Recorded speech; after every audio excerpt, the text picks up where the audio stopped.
So dog to dog aggression, I saw. Yes, dog to dog aggression.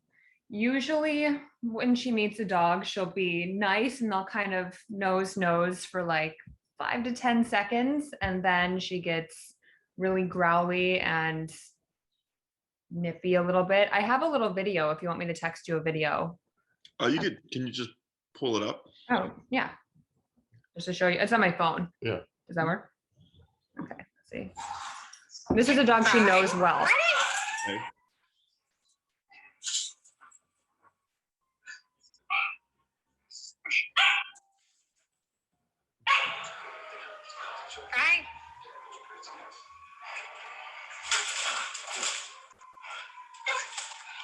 Hey, be nice. I see.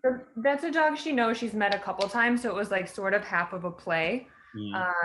But when it's a stranger dog that she doesn't know, obviously we can't have her doing that. Is this like a dog on the street? This was a dog she knows though, so we were at a friend's house. Oh yeah, dogs on the street if we're just on a walk. Okay. Sometimes it'll be even from like across, like walking. Like we won't even like introduce the dog. She'll just kind of like certain ones she will bark from even and like growl from. Generally, the bigger the dog, the nicer she'll be. So if it's like a huge dog, she'll be like timid and let the dog like sniff her more. Than if she's bigger than it, she'll definitely go crazy. And then if it's like a medium-sized dog, hit or miss. If it's like anything that's like husky-ish looking, she's gonna go crazy. So. Yeah, or like a little English bulldog. She doesn't like those, or like Shibas. Not a big fan. But I mean, have you worked with a Klee Kai before? No, I've done a couple of consults for Klee Kais, but I have not. Okay, they're really chatty and vocal to begin with. So even with us when we're playing, like she'll bark and growl, but it's like a play bark and growl, and it's not aggressive at all. It's just like, hey, pay attention to me. But it's more than that when we meet other dogs. It's definitely like a little aggressive, and there's snippiness, and I'm not sure. a little bit with it towards like children. She's fine with people. She's scared of people, but like especially if it's like a toddler, she's confused and doesn't really understand what's happening. Yeah, and she's kind of like. And she's like, it's like a timid, what are you? a timid, like a wolf. Yeah, like a deep. But never been like aggressive the way she is with dogs with kids. She hasn't met that many kids, to be fair. But. How long has she been doing this behavior for? Since we've gotten her. I think since like probably the first time she's met another dog. Yeah. Like I remember when we first got her, like the first couple days, I was downstairs taking her for a walk and she met a dog, and I was like, I don't know what's gonna happen. She's never met a dog before. Breaks with me, and she just got really growly. It was like a little fluffy dog, really growly, same thing, like rah rah. After like 5-10 seconds of sniffing. And I mean, we've socialized her as much as possible, just taking her on walks in the city. You run into so many dogs. So I really don't know. And she had litter mates when we got her. She had she was in the pen with a Shiba. So I really don't know. The one time she just played well, where there was like no growling or barking or anything for like an extended period of time, was after we'd stayed the night at our friend's house. And so like they played at night, and then like when they woke up in the morning, they played for a little bit, and she wasn't growling or barking, but it wasn't like there was a toy. There was kind of like wrestling, but it wasn't like biting or anything involved. Like after we're at someone's house with the dog for a while, she'll be fine and like play, but there's still usually like little moments of like nipping and growling. Yeah, very dominant, like whenever we are around it, like in another house, with even not our house, like in anyone else's house, she is always dominating the dog. So and you've had her since when? Like how did you get her? October. We got her at 8 weeks. Okay, so since 2 months. And then how old is she now? She's gonna be 9 months next week. Okay. So even at 2 months, you said shortly after you had met a dog, so she was 2 months and a couple of days, and then she was already displaying this behavior. Mm-hmm. Okay. Anything else? Shy with people for the most part, at least at first. You really gotta like be patient with her to get her to come play with you. Okay. So not at all, not at all aggressive towards people. Yeah, not aggressive at all. And that's just kind of a thing with the breed. They're usually pretty shy around other people. Never aggressive towards people though, ever that we've seen. Okay. Anything else? She could be a little better on the leash, but that's kind of our second priority. If she's walking between us, she'll be fine. Yeah, if we're walking and she's in the middle of us, she walks perfectly, but she definitely still gets distracted by like a bird or a squirrel. Definitely not an off the leash dog. Like if we put her off the leash, she would run away and never come back. That's another kind of Klee Kai thing. They have bad recall, which is like, fine, I'm not concerned with that. Just want you to know Sure. that you don't let her off the leash and have her run away.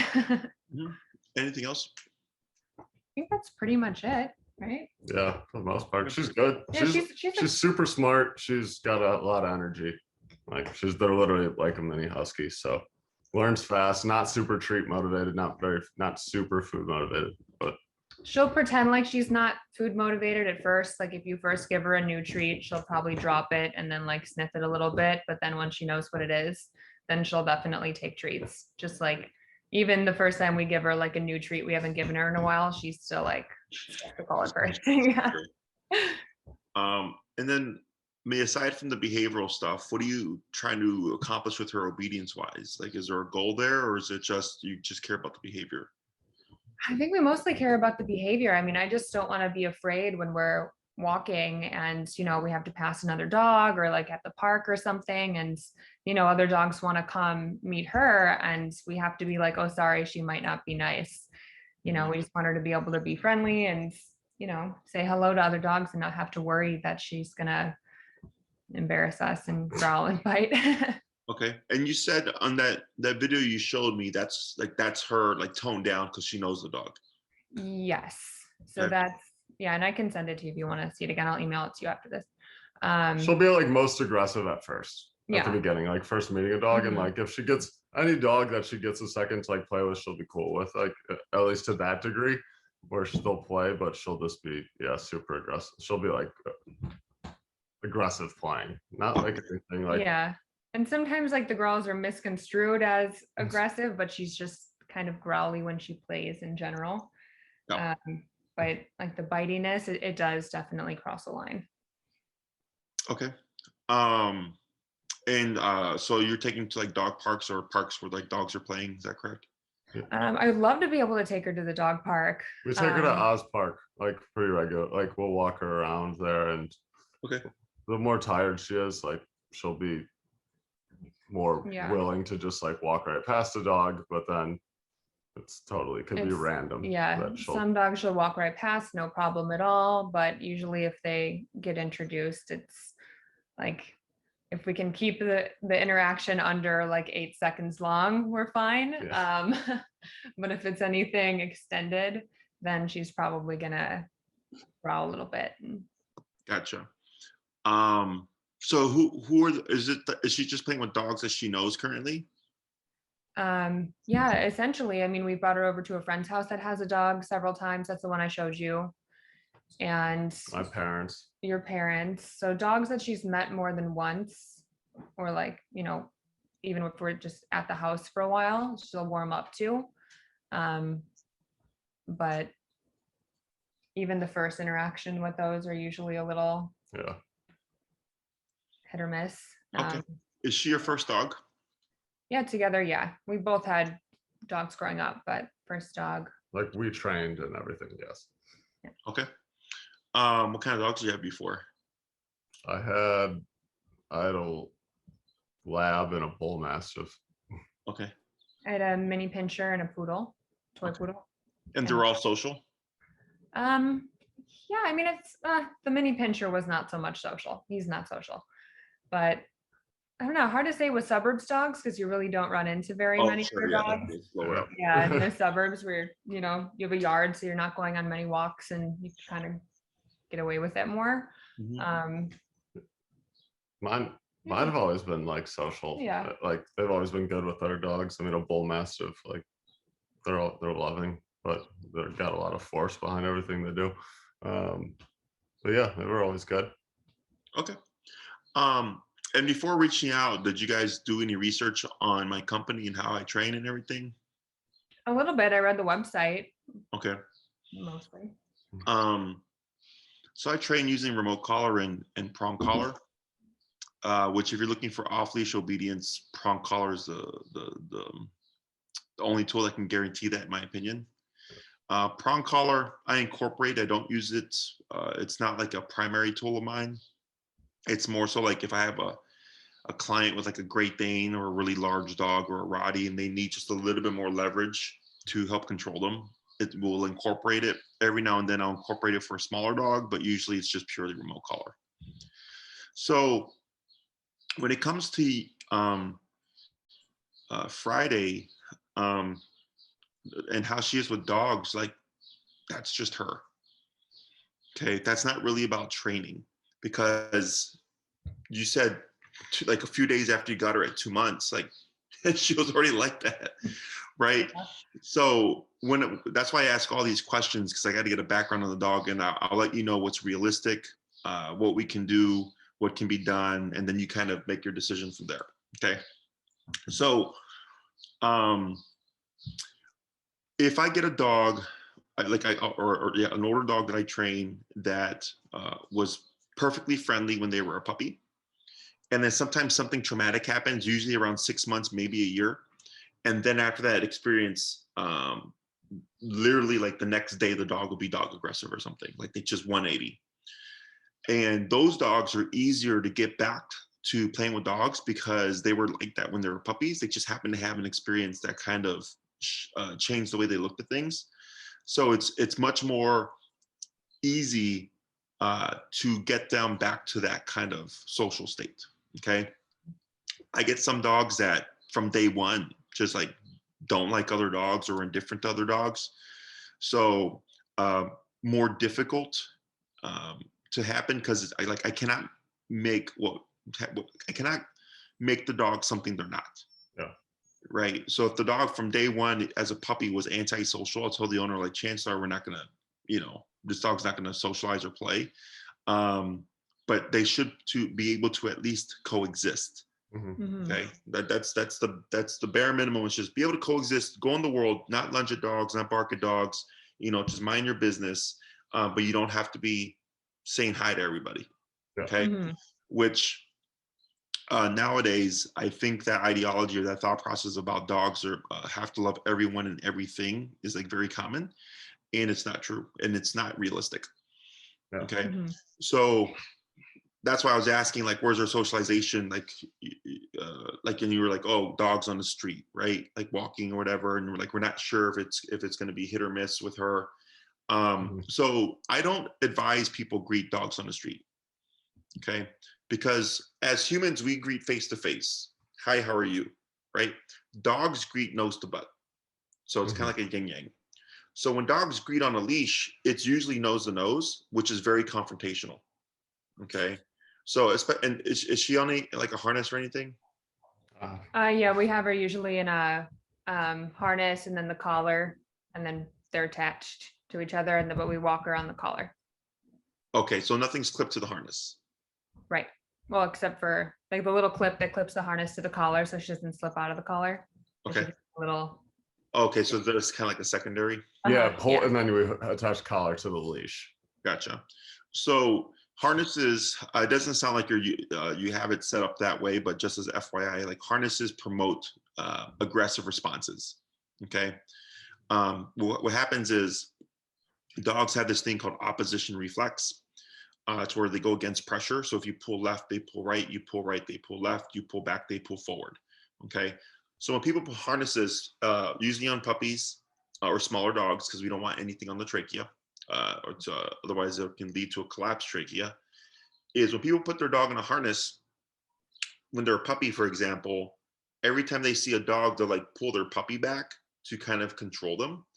And what ends up happening is it creates frustration because the puppy cannot get to the target, right? So the puppy just wants to say hi. and then the person pulls the puppy back. The puppy gets frustrated. The puppy might start barking, whatever. And then they keep repeating that process over the course of a year, for instance, right? And then what happens is social puppy becomes frustrated puppy, becomes agitated puppy, becomes aggressive dog. Okay. And it happens all the time. Almost everybody puts their dogs or puppies on harnesses, right? So I studied protection training. In protection training, we put, we'll get like a German Shepherd or a Rottie or some kind of power type dog, put a harness on them, and then we get somebody to kind of piss the dog off, and then we pull the dog back to create more agitation, because we want to shape aggressive responses to things, and then we want to harness and control it so that we can create a protection dog. Okay. Wow. So yeah, so people are unknowingly making their dogs aggressive with the things that they put on their dogs over the course of time. Did that, sure. Okay. Now, it doesn't happen with every dog, no, but it happens with a lot of dogs. Okay. A lot of the dogs that I get that have reactivity issues or have dog aggression issues, almost always are on a harness type tool. Okay. So that's one thing. So then, like, if two dogs are greeting face to face and then we're pulling our dog back, it creates negative tension and frustration that usually comes out as a correctional bite or something like that, because that tension has to go somewhere. And the closest target is the other dog. Okay, so that's usually how that gets directed. So so we have a number of things here. One, greeting face to face, not appropriate for dogs. Two, harness possibly creating more frustration. Three, how many, like, if you're walking down the street, like, do you say hi to everybody? No. We try not to, because we know she's probably like you yourselves with people. Oh, us? No. Yeah. No. Yeah, but it's expected that dogs do that. Right. Yeah. But even as humans, we don't do that. Yeah. Right. So that's just the assumption of all dogs are friendly and or social, or should be, right? And if a dog acts negatively, it's a bad dog, or the dog needs to learn, like, to know better. But dogs don't think that way. Okay. So there's a number of factors that can kick in here. One is, like you said, size of dog. She's more timid with bigger dogs or whatever. The energy of the other dog, is it like really rambunctious and all over the place? Yeah. Is it a puppy type energy? How is that dog's manners? Does that dog try to paw at her with its paw, which can be very disrespectful? Is that dog trying to mount her? Like, there's like a lot of variables that come into play. So then, I would like expect a dog to respond to that. Okay. So it's like if you were walking down the street and someone just came up in your face. Yeah. Right. Like, we'd be like, what's your problem? Or and some people might even push them away. Like, everybody has a different response. Right. So her response is she's not being aggressive. She's not aggressive. Is she's correcting the dog for how it's in her personal space, and she does not like it. And this is just her. Everybody's different. Some people are very social, like social butterflies, and can make friends with anybody and everybody and stuff like that. And there's people that are more reserved, that have a very small group of friends. And then when they're with those friends, they're very open, right? But then when they're somewhere with people they don't know, they might be more reserved. Okay, same thing for dogs. Okay, there's some dogs that are social butterflies, right? They can say hi to everyone and everything. And then there's dogs that are more reserved or don't like certain energies, right? She's got boundaries, and it's perfectly fine. It's just she's being put in a situation that's just not suited to her personality type. Okay, so that makes sense. I did a consultation with the owner with the Shiba Inu, and like, she had no qualm. Everything was great about the dog. He's a lazy dog, this and that. He's great with people, blah blah blah, all this stuff.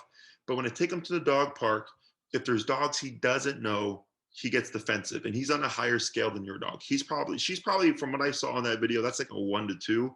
This guy was like a 6 to 8. Okay. And I told her, I was like, well, why do you keep taking him to the dog park?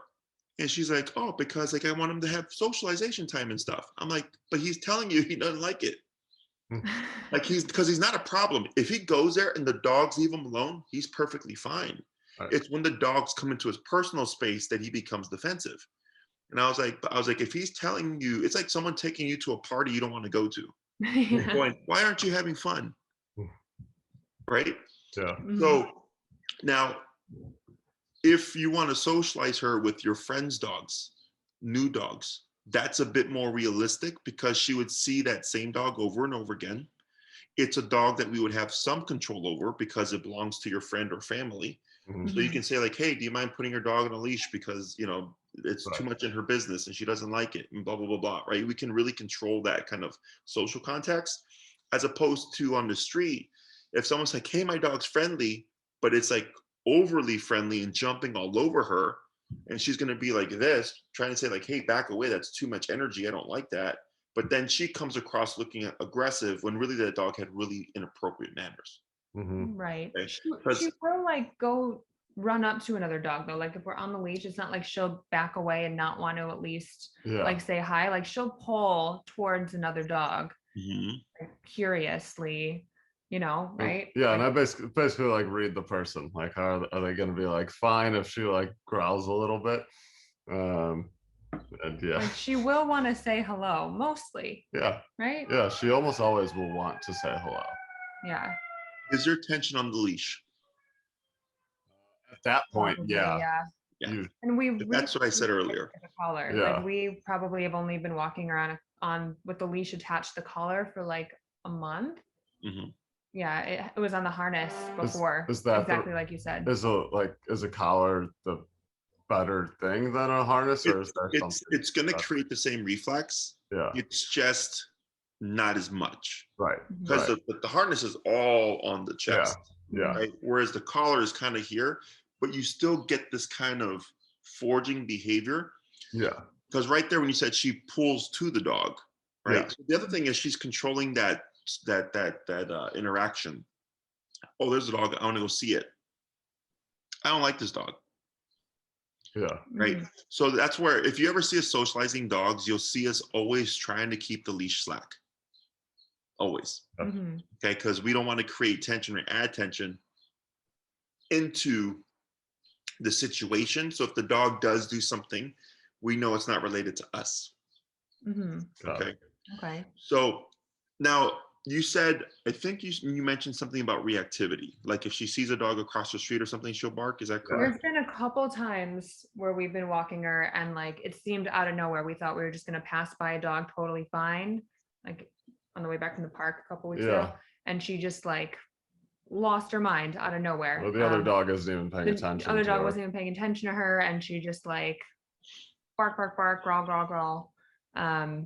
It'll happen sometimes when we're walking her in like a familiar area where we always take her out to a dog that I think she's met, the Shiba thing over there, Oh yeah, that she'll see from a ways away and like get really growly and upset. But then it's happened once or twice, totally random dog walking in opposite directions, and she's just like lost it.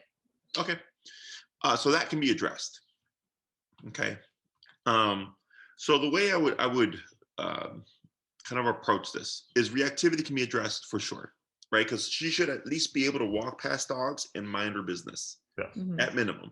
Yeah. So once you can achieve that, then we work on socialization stuff. Okay. But my advice is you don't worry about the random dogs on the street.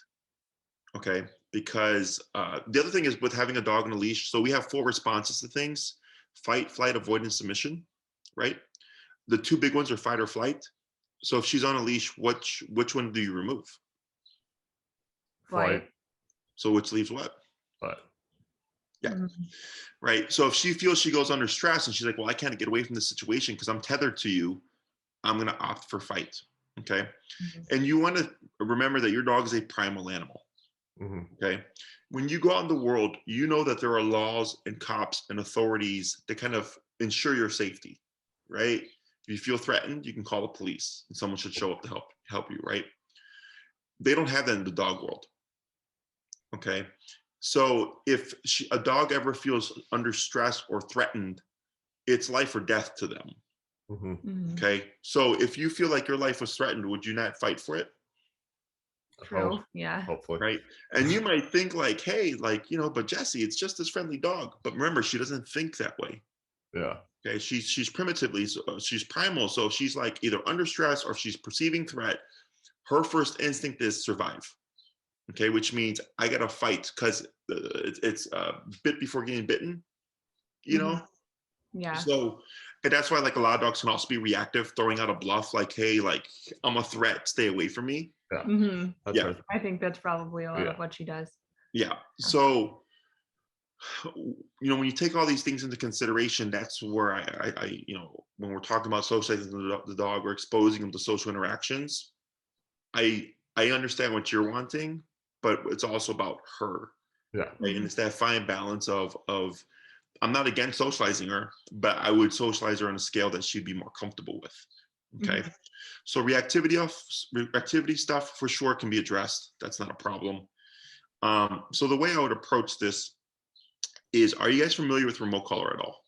Yeah. Yeah, like the little shock collar thing. Yeah. Have you used one before? Yep. No.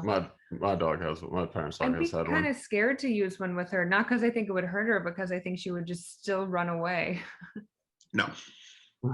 So if you Sure? do it wrong, yes. Okay. So when a dog is unsure about something, right? So like let's say fireworks.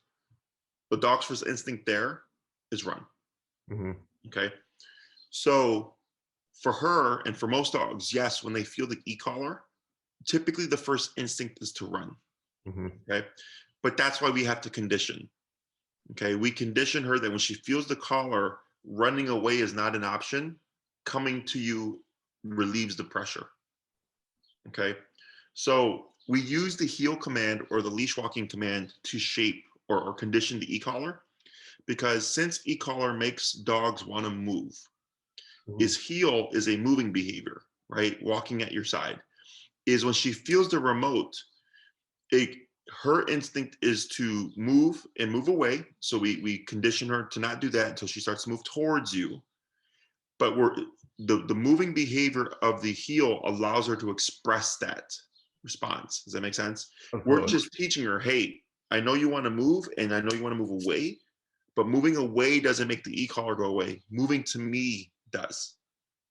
Okay. So it's what we call pressure work. Right. Have you ever seen someone pull up and push down on their dog's butt to make them sit? Yeah. Yeah. Okay. That's pressure. Okay. So when you do that, you get a sitting response. And when we get that response, we stop. Right. But then if the dog gets up, we repeat it. And the dog goes, okay, when I feel this physical pressure, when I go with it, it disappears. But if I get up, it comes back again. It's the same thing with e-collar. Okay. E-collar is just a different type of pressure. Okay. Pressure is all over the place. You guys drive? Yeah. You ever been on the expressway? Yeah. Have you ever had a car get right behind you real close? For sure. Right. And you might speed up, you might switch lanes, you might not do anything, or you might hit the brakes. Right. They put spatial pressure on you to make you feel a certain way to garner a response. Growing up, we had peer pressure, right? We have spatial pressure. So like if someone's becoming confrontational with you, they'll come in closer, and the closer they get to you, the more uncomfortable you feel, right? That's confrontational pressure. So then we have leash pressure. So when you pull on your dog to direct them, that's directional pressure. If they move with it, we would ease that pressure. Okay. Same thing with the example I just gave about the sit. And then we have e-collar. Okay. So dogs learn best through pressure. So we shape everything with the e-collar so that she learns how it turns on and how it turns off. Okay. If a dog is running away from the e-collar, it means a couple of things. One, wasn't conditioned correctly. Two, if we're in the proofing phase and we're having to put the dog under more pressure, their instinct most likely is still to run away. But that's why we have to work them through it. And then we teach them, hey, even though you feel, the collar at max power, you still have to come back to me. Okay, we call that proofing, because at some point, whenever there's an emergency, a lot of people are always at the very high level of their collar to override the situation to make their dog return. Okay, so when it comes, and I've used this on all types of dogs that are very flighty, meaning they would run away. nervous dogs, anxious dogs, fearful dogs, aggressive dogs, friendly dogs, puppies. It can be used on any dog because we can adapt it to the personality type. Okay, because it's very nuanced. So I have 127 levels. Old school e-collars had 5 levels. Okay, so 5 and 127 are the same, but I have 122 more divisions now. Okay. Okay, so it's very nuanced. So with the old school collars, 3, your dog could be yelping. 2, your dog wasn't listening because the jump was so drastic. Now 60, 40, 50, 49, 51, 53, I can really dial into the dog and the situation and the personality type and the temperament and all that stuff. And it sounds complicated, but it's really just common sense. Okay. And my 8-pound Chihuahua is trained on an e-collar. Oh, cute. Yeah. And it's, when I work with small dogs, it's the easiest because it's not physical. Yeah. Okay. Question so far?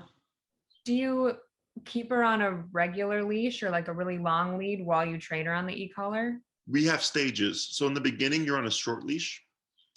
So the first thing we always teach is heel. That's usually 2 classes. And by class 3, depending on what I'm working on, it's almost always recall. Okay, because so heel is the fastest thing that people teach because most people walk their dogs 3 times a day. So if you're practicing that 3 times a day, you're getting a lot of reps in. Recall requires you to go to the park, right? So you guys mentioned you like live by Oz, is that correct? It's like a mile. We just walked to it. Yeah, right we were before just this. there. It's a mile away. So like recall requires you to go somewhere, right? You got to go somewhere. You got to put Friday on the long leash, let Friday be a dog, chase squirrels, run around, all that stuff, and call her when you have opportunities. So I don't do sit, stay, come. Yeah. Because that's not realistic. Okay. When you're going to be using your recall, Friday's going to be doing something. She'll be chasing something, right? Running towards something, maybe running away, playing. She's going to be active. So we have to practice recall while she's active. So that, and if you practice too much, then the dog won't want to leave you. So it requires you to go somewhere. It requires you to find opportunities. It requires you not to practice too much that your dog is paranoid and doesn't want to leave you. So it takes the longest because you have to kind of, go through all these things. But once you've done the homework, you can essentially take your dog anywhere. Yeah. Okay? So like my dogs are fully off leash trained. I can take them anywhere. Okay. If there's busy streets nearby, I'm not worried about it. They could be fully off leash. If there's a squirrel or a rabbit or whatever, I'm not worried about it. I know they're going to come back. And if they decide not to, we have a tool that can reinforce that. That's great. What was that aspect? Even the Chihuahua, that's awesome. Like, yeah. I feel like little dogs are usually ones to bolt, so that makes me feel safer with her. Yeah, no, e-collar is so it gets a bad rap because people call it a shock collar, right? But that's just a term used to deter you from using the tool. Okay, because nobody wants to like electrocute their dog. But it's not electrocution. They use the technology on humans all the time. They use a lot in sports therapy. They use a lot at physical therapist offices or at chiropractic offices. It's just a machine that with the wires to like make your muscles move, And then when I just did a consult, and he said that he did acupuncture, and they do deep tissue TENS unit now, where it's like they poke the needle deep into your muscle, and then they put on the machine so it can move the muscle from like within the muscle as opposed to the external part of it. Okay. So remote collar is the same technology. It's just a muscle contraction. That's all it is. But people think because of it's called an electric collar or a shock collar, they're thinking electricity, which is not what it is. Like it's not an electric current, making her go like that. It's just, you would literally just see her neck move. Okay. Questions so far about that? No, I mean, I'm totally fine with the e-collar. I'm just like nervous of her running away, but I trust you. we have like made it a very conscious effort to like not call her Friday, like too much unless we have like food or something. Sure. It's like that's consistent. Yeah, that's smart. Exactly. So that like when we actually do need to like get her attention or get her to come over, she usually will listen if I like call her, if I like call her name and like give it the 2-leg slap like I've done. So that's a benefit, I guess, at least. Yeah. I So love what you're saying. I would love to not be worried about her with busy streets and running away into the world. yeah, when I hear stuff like about breeds, a lot of it is because other methods have very low ceilings in terms of control.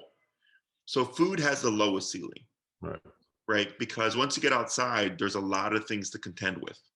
Yeah. Right? So unless you're starving your dog and they only eat whenever you tell them to do something, chances are they're going to be chasing squirrels and all that stuff, and they're not going to care about the food that's in your hand. Yeah. Okay. Other tools like the palm collar are effective, but when you remove the leash, you no longer have physical connection, so you can't reinforce anything. E-collar, on or off the leash, I have a means of communicating with my dog to reinforce things. So what determines like the cost and length of time, it just comes down to like what you're trying to accomplish. Okay, so I don't teach stuff if you're not going to use it. Yeah. So that's what this is, part of this is for. One is to educate you on the e-collar, get a feel for, Friday, but then also get a feel for what you're needing and wanting, so I can give you recommendations, and then you kind of pick and choose what you want to do. Okay. Yeah. So I know the behavioral thing is the priority. What I would expect to be able to get done there is, remember, I don't advise on-leash greetings, when you walk through your neighborhood or whatever. Okay. Now the e-collar does give you a means of correcting Friday. Should she be off leash and like playing with dogs, and then if you feel like she's getting out of hand, you can use it to correct her. Okay. Now, if it's she's getting out of hand because she's just getting too rambunctious, that's different from her getting out of hand because she feels uncomfortable in the situation and is really just trying to tell the dog to back off. Okay. I think thankfully she's never been in a situation where the other dog playing with her has been like aggressive. If she met like the same version of herself, they'd be in trouble. But every dog that she's like actually spent time with and played with is like nice and well trained in that sense. So Sure. So it makes that easier, because the other thing would be if she responded to if she gave an aggressive response to a dog who, let's say, had anger management issues, it'd be a problem, right? Exactly. Right, exactly. And that's like what the fear is, because she looks really small and cute and adorable, so people just see her on the street and like ask her, like just think that she's really nice, and lets out the like growl and everyone snarl wants to say hi, and then yeah, and that's just like, it's funny because because social media is a big part of this. Yeah. You don't know how many times when I scroll through my feed, because some are like ex-clients and stuff like that, and I'm like, that dog used to bite people, that dog that's it, but in the picture they look happy, and I'm like, yeah, that's not how it really is. So she doesn't have an Instagram. That's not what we're doing.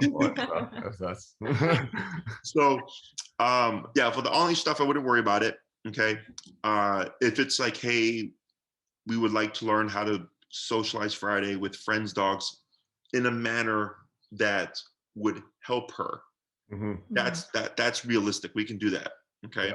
And it's simple, because I just teach you, because it's very simple once you understand it, and then it's just a matter of repeat it.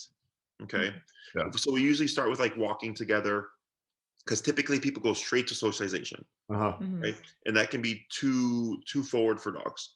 So we always go for a walk, ideally, 45 minutes to an hour, but 15 minutes is fine, just to kind of wear off some energy, but then also get them used to just being with each other, and her not feeling pressured of having to be sniffed or sniffing.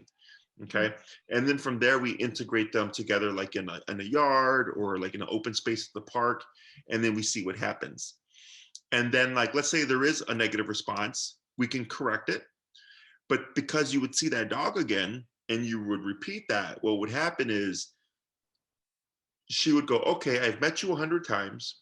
I've gotten defensive a few times. I got corrected for being defensive, but I've also never had a problem with you. I guess there's no need for me to be like this with you. Does that make sense? Yeah. Okay. As opposed to a random dog, at the dog park that runs up and you correct her for being defensive, but she's like, I've never seen this dog before. Yeah. Okay. So socializing with friends or family dogs, or like even like, if there's some that it's kind of hit or miss, you can improve that. Yeah. Okay. So I kind of feel at least from when you're telling me you're in what I would call my 6-class or 6-week range. So I have 3, 6, 9, and 12-week programs. The 3-week is just like, I want to walk my dog and deal with dog reactivity. The 6-week is walk my dog, recall, but we can also cover socialization.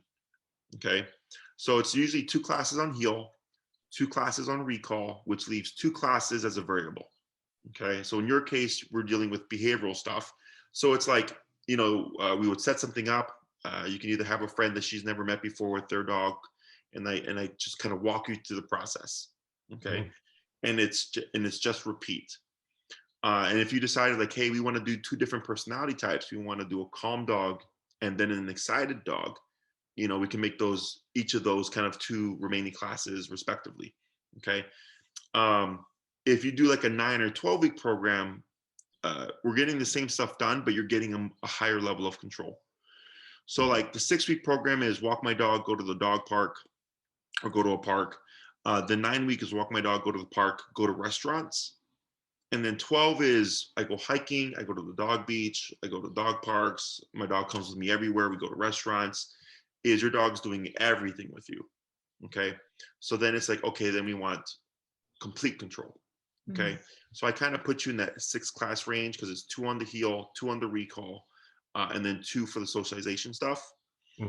We could jump into the socialization stuff as soon as the 3rd class, because she needs to learn what the e-collar is first. Yeah. We have to see what it helps address, which is like the reactivity and all that stuff. So then by the 3rd class, I would show you how to socialize her.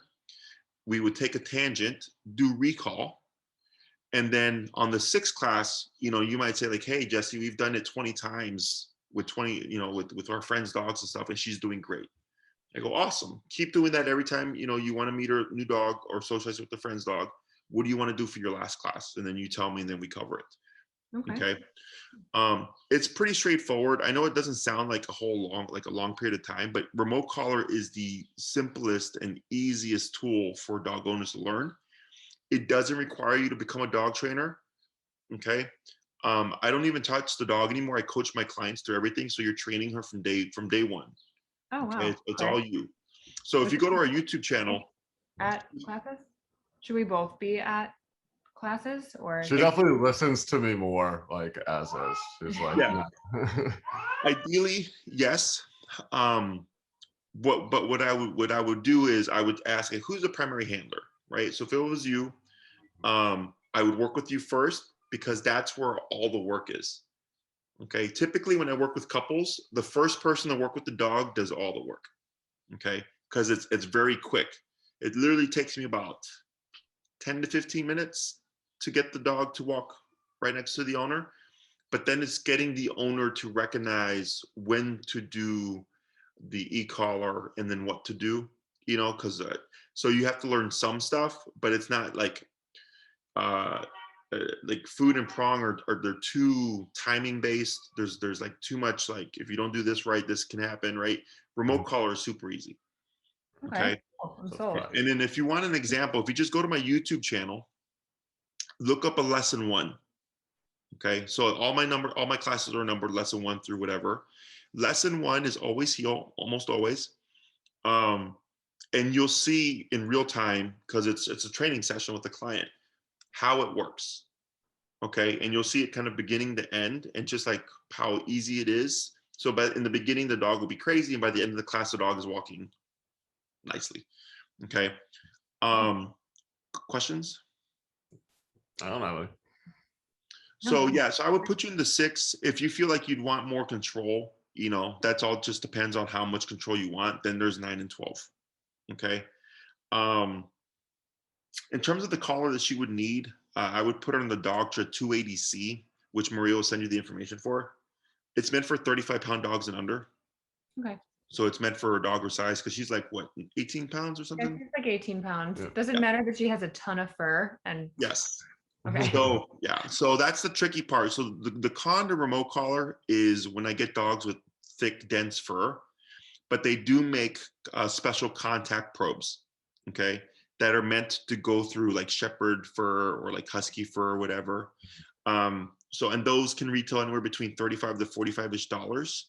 Cool. Um, So you're the- going to say like 200. So, no, well, the collar is the e-collar is expensive. okay. It's around 237-ish with tax. Okay. Um, yeah, they last for years. I've had mine for like 8 years, no issues. Yeah. The most common issue is that the battery does die because it's a rechargeable lithium battery, Right. but you can replace them yourselves. Or you can send them into the company and the company will replace the batteries for you at some cost, and then you get it in the mail back and then it's good to go. Okay. But the batteries usually last a few years. I think that unless you happen to get a dud, I've had like a client or two, and this is 10 years of training dog, a client or two in 10 years, like their battery died within the year, but it was under warranty. So they just sent it in and the dog show replaced it for them, no charge, and then sent it back. But then usually most people it's around 2 to 3 years-ish when the battery charge starts to give out, and then you just go online and either replace it yourself or send it to Doctra. Cool. Okay. Great. Other questions? How long is each class? An hour. That's it? Oh, wow. Okay. Wow. And we train at Oz. Yeah. Or yeah, I don't know if you guys knew that we train at Oz Park. Yeah. Mhm. Yeah. So we're right in the middle of, dogs and people and strollers and rollerbladers and stuff. And you're training right there. Perfect. So we're not Exactly. like in a closed off room or anything where there's no distractions. We're out there and you're there learning while all that stuff is going on. Okay. Right. So the first class is the hardest because no one knows what they're doing, but I'm there with you and I coach you through it. And then I give you your homework and then we just kind of build off of each thing, each class. Okay. Now, I will say it can only take you as far as you're willing to go. So this is just to prep you. Okay. Every dog is different. Size, breed, temperament, none of that stuff matters. So I have a client, she has an Aussie Doodle. No. Her dog is like maybe 14-ish pounds. Mhm. Her number is 80 out of 127. Wow. Okay. So she will not listen to anything lower than that. Yeah. Okay. But she's not yelping. She's not in pain. She's not in discomfort. She's just very physically resilient. Okay. I have another Aussie Doodle. His number is like 18. Oh, wow. Okay. Interesting. And they're about the same size. Okay. And he's just super sensitive. He's more sensitive. Okay. So for Friday, let's say she's ignoring everything that you're doing, right? And I tell you, hey, go to 65. And you're like, but Jesse, that's really high. I'm like, yeah, but she's not responding to anything lower than that so far, right? Because I keep going up until I get a response from the dog. Okay. And the dog will tell us what's too high and what's too low. If they're yelping, it's too high. If they're not listening, it's too low. So we got to be in the middle. But sometimes that middle is higher. And then because you're logical, you might think, well, man, Jesse, I'm 80 out of 127. I go, yeah, but she's not in pain and she's doing all the stuff you're telling her to. So why would you operate at anything less? Right? So that's what usually holds us back is the emotional component. Okay. I will listen to you 100% what you tell me to do. I completely trust you. I won't give you any pushback on the number. You'll be like 127. She probably is a little tank in that sense. So. Yeah, she probably would be one. And you also got to factor in like her fur and everything like that. So all that plays a factor. Yeah. So the other thing is the most common question I get is when does the e-collar go away? In my book, when you need it, it doesn't. So what that means is if you're walking her, if she's going to be off leash anywhere, if you're socializing her, you would have the collar on. Okay. So you guys drive, of course, right? Yep. And you go on the expressway. Do you go the speed limit? In the Which one of us are flow you of, asking? the flow of traffic. Go with the flow of Most traffic. people do not go the speed limit, right? But then you see a squad car, what happens? You hit the brakes. Yeah. Slow You down. let off the gas. Right? You don't want a ticket. Yeah. That same thing, think of the e-collar as a cop and a collar. Okay, so it's called opportunistic behavior. All animals do it, it's a part of survival instinct.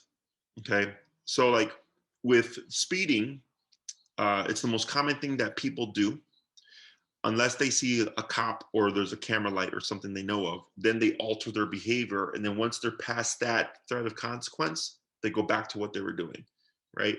So same thing for dogs. So let's say she's out on a walk, she doesn't have her collar on, and she's like, hey, that collar's not here. I guess I don't have to walk next to you, right? She's gonna speed. If she's socializing with the dog and that's where the consequences in there, oh, what happens if I nip at this dog? Nothing? Okay. She starts to learn when that collar is on or off, she's gonna alter her behavior. Okay, has nothing to do with my skills as a trainer, has nothing to do with the methodology. It's simply opportunistic behavior. Okay, when you hear things like, oh, you know, the dog should know better, that's not a thing. Yeah. Okay, that's humans. Humans should know better. Okay, because we're self-aware, we're aware of around what's around us and the laws and things. Remember, like when you go out, you know there's laws that protect you. Friday doesn't. Okay, so dogs don't learn better or learn to be better. Okay, she goes, okay, when I'm with mom and mom has the collar on me, mom has power. Yeah. That's how she operates. Okay, so if she's a great dog inside the house, you don't need it.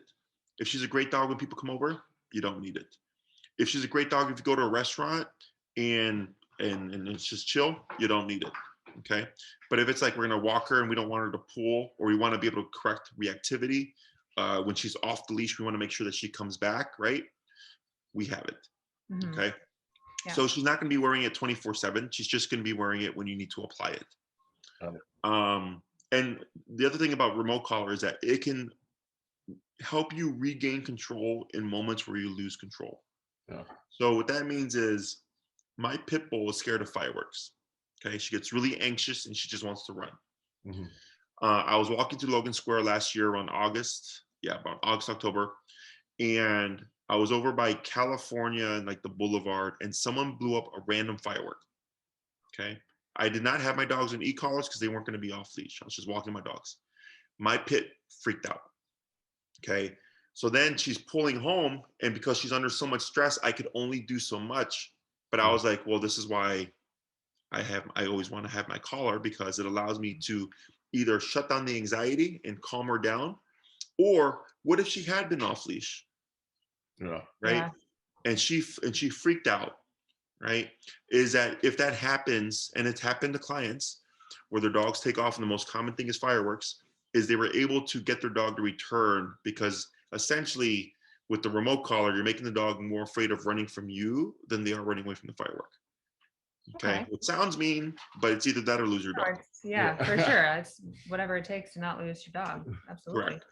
So even in those kind of scenarios, when you can't account for it, it can help you regain control. And that's what I train people for. Like throughout the years, the stories that people have told me, I'm like, okay, these are things that happen to people, right? So we want to make sure that we're prepared for those things. And it just takes, of course, that you practice. And then we'll get to a point where I'll tell you, like, when you're ready, you're going to proof it. And I think I mentioned earlier about going higher up on the collar, where you're maxed out and you're putting you in a situation where it's like, hey, like, this is going to be up there. What are you going to do? Right? If she tries to run away, it's okay. We're in a controlled context. We can get her to return. So that this way, should that ever happen, it's already been done. Okay. So if you have to go up on that collar, she's like, hey, I've done this before and I know it sucks, but I know if I go back to mom, it goes away. Okay. So other questions? No, I think this is good. We can definitely learn the collar. Yeah. Okay. So going forward, Maria would help you with scheduling.